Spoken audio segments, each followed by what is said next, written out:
سلام كبعدي waxaan rabaa inaan horta marka hore inii sheego dhalinyaro maanta qalin bedelanaysa wax badan baa maanta in hor yaala shalay markaan sidaan oo kale idinka aan fadhinay waxaan dhahaynay Imaam Maalik hadaa ka bixi lahaydeen mar hadaa irinta ka degi lahayd maba ku soo laaban lahayn bakan laakiin waxa dhacday in anagi maxaa la yiraahdaa Imaam Maalik hadana soo raadino sababtoo ah qualified-ka ama quality-ga uu iskuulka leeyahay waxa ogaanaysa marka aad ka baxdo heer waxaan gaarnay in la yiraahdo iskuul banaanka ma wax ka soo barateen heer waxaan la yiraahdaa inaad gaarto waxa ogaanaysa marka tusaale ahaan iskuulku waa iskuulaadka lagu kala single iskuulka ama gabdhaha iyo wiilashu kala saaran yihiin waxa marka caqabadaha ugu badan ee aad isleediin waa la kulmaysan waxa kamid ah in bulshadii aad la qabsataan oo kale laakiin waxa ogaanaysa had tusaale ahaan aniga kala dhaqtar aan bartaa sidoo kale lawna waa bartaa inaan dhaqtarad diyaariyo lawna diyaariyo waxa iga caawiyo waxa waay markayga hore si sax wax la ii soo baray markayga hore taa waxa la ii dhahay luulay mustaqbalkaaga marka inta dhisto u dhismi doona tusaale ahaan hadda maadada qaanuunka aan barto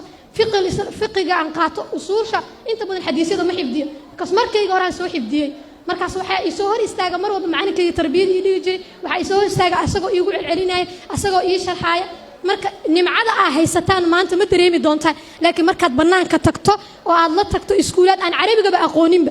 anaga meeshaan ismu faacil ismu mafcuul iyo masdar aan ka sheekaynayn xitaa ma yaqaanaan erayga iraabta basiga ma yaqaanaan markaas waxa ogaanaysaa inaa Imaam Maalik u leeyahay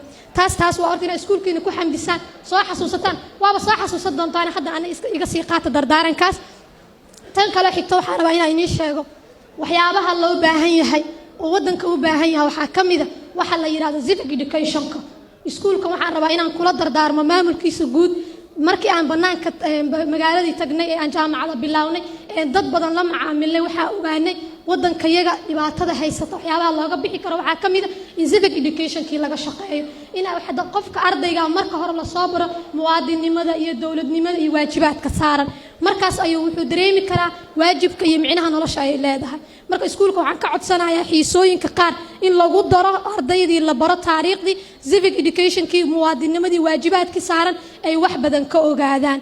ardayda soo hartay marka ardayda idinka marka jaamacadaha ku biirtaan dagaal fara badan ay hor yaala maalin waxa dhici doonta aad marka soo gasho hool weyn oo macsabuurad iyo projector waxa ka yaal marka hore inaad didaa laga yaabaa laakiin insha Allah ta'ala anaga joogna dadkii in ka horeeya jooga ayaga inii sharxi doona maamulka iyo macallimiinta iyo waalidka waa salaamahaya